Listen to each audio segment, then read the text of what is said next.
बिस्मिल्लाहिर्रहमानिर्रहीम। अस्सलाम वालेकुम वरहमतुल्लाहि वबरकातुह। मोहतरम बुजुर्गो दोस्तों, चूँकि मुहर्रमुल हराम का महीना शुरू हो गया है, काफ़ी आज़मतों वाला बरकतों वाला महीना है।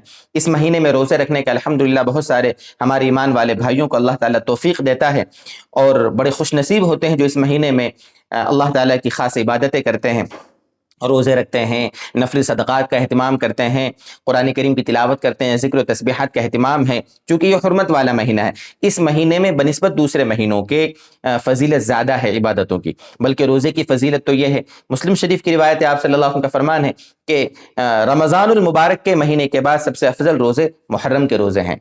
तो इसलिए इस महीने में रोज़ों का आप एहतिमाम करें। कम से कम 9-10 तारीख को या 10-11 तारीख को रोज़ा रखें। उसकी तो फ़ज़ीलत ये है कि गुज़िश्ता 1 साल के गुनाह माफ़ हो जाते हैं। इसलिए इस महीने में जितना हो सके इबादत का हमें एहतिमाम करना चाहिए। अब रोज़े रखने की अल्लाह हमें तौफ़ीक़ दे रहा है, सआदत दे रहा है, तो उसकी नीयत कैसे करेंगे? यही बात समझाने के लिए आज हमने यहाँ पर रिकॉर्ड किया है आज की क्लिप को। देखिए, रोज़ा रखने के लिए नीयत ज़रूरी है, आप जानते हैं। किसी भी अमल के लिए नीयत ज़रूरी है। इन्नमल अमालु बिन्नियात, अमाल का मदार नीयतों पर है। बहुत सारे काम तो वो हैं कि नीयत के बगैर होते ही नहीं, जैसे रोज़ा है, नमाज है। इसलिए नीयत हमें करना है। तो नीयत करना कैसे है?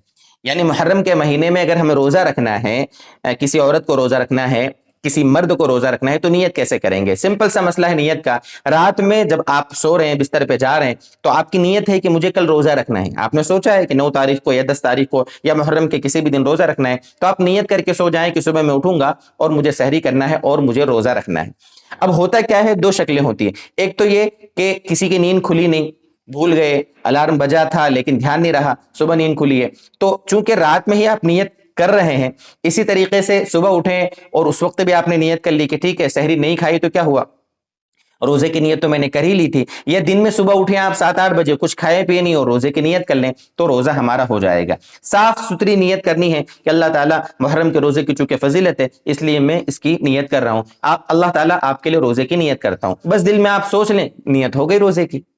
या दूसरा तरीका यह है कि आप सहरी खाने उठे हैं, आपने सहरी खाई है, तो सहरी खाना मकसद ही यह है आपका सहरी खाने का कि आपको रोजा रखना है। वरना क्या आम दिनों में कोई 4 बजे 4:30 बजे कुछ खाना खाता है क्या? कोई आमतौर पर कोई उस वक्त तो उठता है खाना खाने के लिए। तो आप उठे ही सहरी खाने के लिए, तो नियत यही है ना कि हमें रोजा रखना है, तो नियत तो ऑटोमेटिकली हो गई। नियत करने का कोई बहुत बड़ा मसला नहीं है, जुबान से उनके अल्फाज को बोलना जरूरी नहीं है। दिल में आपने किसी काम के बारे में सोच लिया, पक्की नियत कर ली, पक्का इरादा कर लिया, बस नियत हो गई और वो काम आप बस शुरू कर दें। बस ये है नियत का मसला। नमाज का भी यही मसला है, हमने कई क्लिप में समझाया है।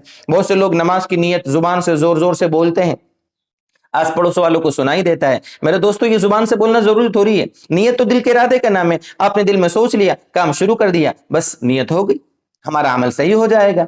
अल्लाह ताला हमारे रोज़ों को, हमारी इबादतों को, हमारी नमाजों को, हमारे सदक़ात को, जो कुछ इबादतें हम करते हैं, अल्लाह ताला सबको अपनी बारगाह में कबूल फरमाए और इन इबादतों को अल्लाह ताला हमारी ज़िंदगी में खैर और बरकत लाने का ज़रिया बनाए और इन इबादतों को अल्लाह ताला हमारी ज़िंदगी से परेशानियाँ दूर फरमाने का ज़रिया बनाए। वस्सलामु अलैकुम वरहमतुल्लाहि वबरकातुहू।